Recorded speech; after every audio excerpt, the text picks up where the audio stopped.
नमस्कार दोस्तों, स्वागत है आपका हमारे चैनल पर फिर से एक बार नई कहानी के साथ। तो चलिए बिना समय गवाए कहानी को शुरू करते हैं। अरे वरुण बेटा, ज़रा 2000 रुपये देना तो। मोहिनी जी अपना दुपट्टा सही करते हुए बोली।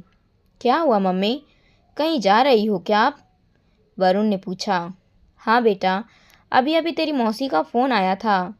मौसी जी को हॉस्पिटल में एडमिट किया है। उनकी तबीयत अचानक बिगड़ गई थी। वो वहाँ बिल्कुल अकेली है। उसने मुझे वहाँ बुलाया है, साथ ही कुछ ज़रूरी सामान लेके आने के लिए कहा है।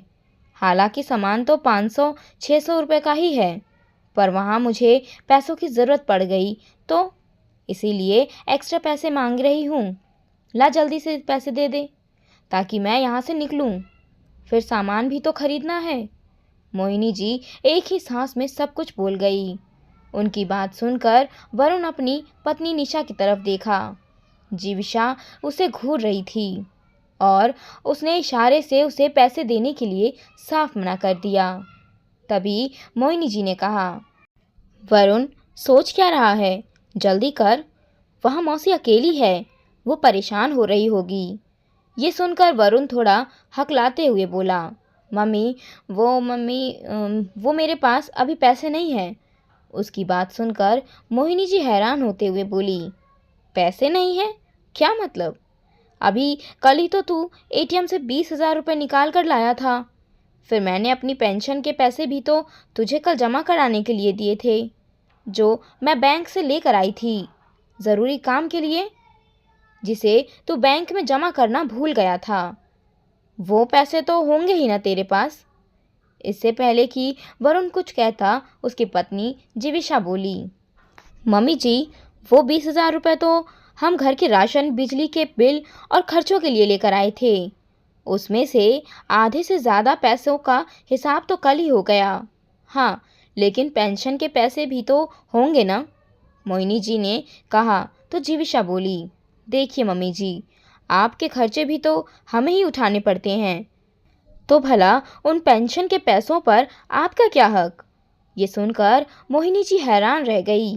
फिर अचानक कुछ सोचते हुए उन्होंने वरुण की तरफ देखा और कहा, वरुण, मेरे पेंशन के पैसे बैंक में ही जमा हो रहे हैं ना?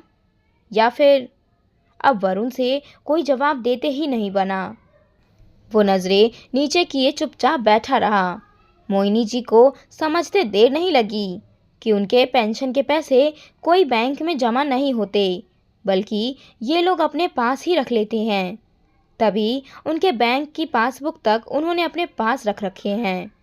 उसे यूँ चुपचाप देखकर मोहिनी जी को और गुस्सा आ गया और वो वरुण पर चिल्लाते हुए बोली, वरुण, तुझसे पूछ रही हूँ मैं, जवाब क्यों नहीं दे रहा है? पैसे बैंक में ही जमा होते हैं या खुद खर्च कर देते हो? जब मोहिनी जी ने डांट कर पूछा, तब वरुण ने कहा, मम्मी, आपका खर्चा भी तो मैं ही उठाता हूँ, तो आपके पेंशन के पैसों पर भी तो मेरा ही हक हुआ ना। और फिर पैसे घर खर्चे में ही तो काम आ रहे हैं। क्या करोगी बैंक में पैसा जमा करके?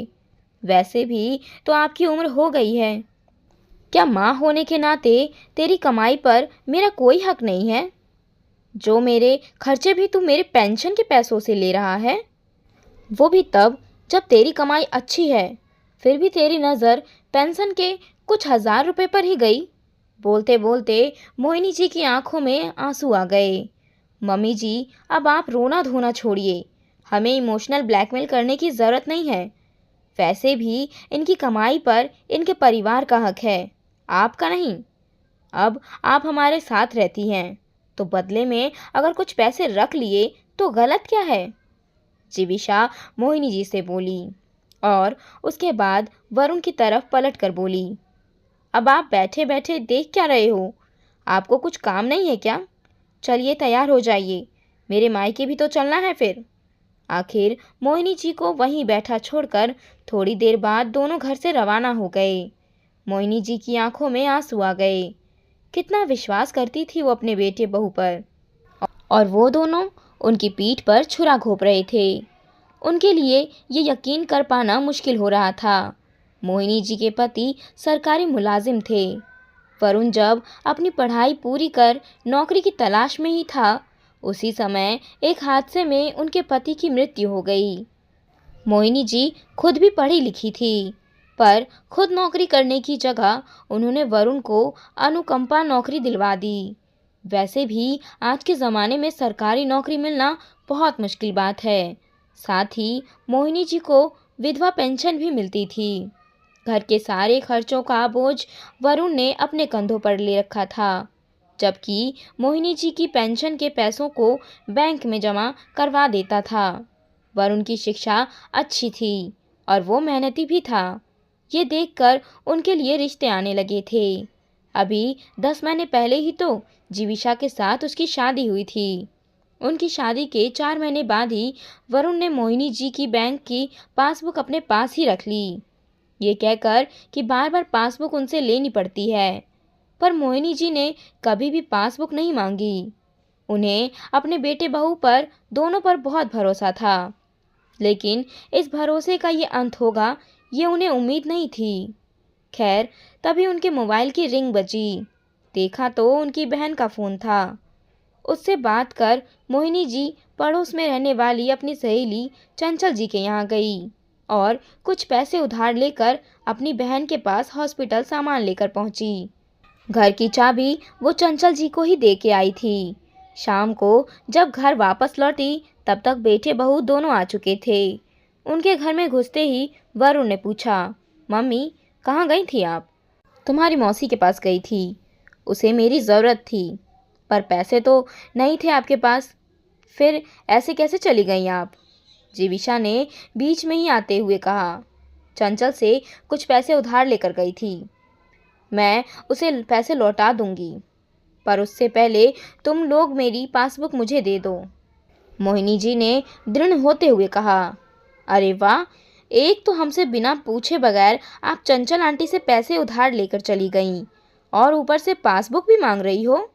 कुछ नहीं देने वाले हम आपको, चुपचाप पड़े रहिए घर में। आइंदा हमसे पूछे बगैर घर के बाहर कदम भी मत रखना, जीविशा चिल्लाते हुए बोली। ये सुनकर मोहिनी जी ने वरुण की तरफ देखा, लेकिन वरुण ने चुप रहकर इसमें अपनी सहमति जाहिर कर दी। आखिर मोहिनी जी ने निर्णय ले लिया कि अब उन्हें अपने लिए बोलना ही पड़ेगा। बहू, तुम मेरी बहू हो, सास बनने की कोशिश मत करो। तुम कौन होती हो ये निर्णय लेने वाली कि मुझे क्या करना है और क्या नहीं? मैं अपनी पासबुक ही तो मांग रही हूँ, कुछ और तो नहीं। 1 मिनट मम्मी जी, आप अपने छोटे छोटे खर्चों के लिए भी हम पर निर्भर हो, हम आप पर निर्भर नहीं हैं। यदि आज हम आपके खर्चे करने से इनकार कर दें या आपको घर से निकाल दे, तो आपके पास कोई दूसरा सहारा भी नहीं है। इसीलिए ज़रा सोच समझकर कदम उठाइए, हमें मजबूर मत कीजिए, जीविशा चिढ़ते हुए बोली। उसकी बात सुनकर मोहिनी जी मुस्कुराते हुए बोली, बेटा ऐसी गलती मत कर लेना, पढ़ी लिखी तो मैं भी हूँ। माना कि विश्वास ही विश्वास में मैंने पासबुक वगैरह तुम लोगों को रखने को दे दी, पर कानून अच्छे से जानती हूँ। ये घर मेरा है, इसीलिए यहाँ से तुम लोग मुझे नहीं निकाल सकते, बल्कि मैं तुम्हें यहाँ से निकाल सकती हूँ। ये सुनकर जीविशा कुछ बोलने को हुई तो मोहिनी जी अपना हाथ दिखाते हुए उसे चुप रहने का इशारा करते हुए उससे बोली, और रही बात मेरे खर्चों की, तो भारतीय कानून के हिसाब से अनुकंपा पर नौकरी लेने वाले बेटे को अपनी मां का भरण पोषण उसके जीवन काल तक करना होता है। यदि उसने देखभाल करने से इनकार किया तो उसे अपनी सैलरी का एक हिस्सा अपनी मां को गुजारा करने के लिए हर माह देना होगा। बेटा, अपने इस दायित्व से मुंह मोड़ना है तो विभाग की ओर से सेवा से बर्खास्त करने की कार्रवाई की जा सकती है। अब ये तुम दोनों पर निर्भर करता है कि तुम लोग क्या चाहते हो। ये सुनकर जीविशा चुप हो गई और वरुण की तरफ देखने लगी। वरुण के माथे पर पसीने की बूंदें चमकने लगी।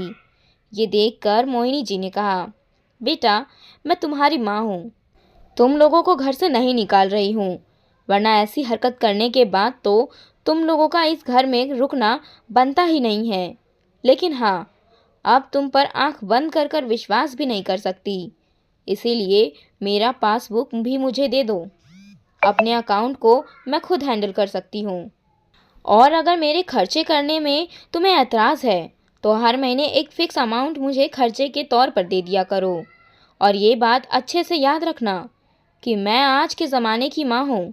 अगर अपने बच्चों पर विश्वास करना जानती हूँ तो गलती करने पर उन्हें सज़ा देना भी जानती हूँ। मोहिनी जी की बात सुनकर दोनों से कुछ कहते नहीं बना।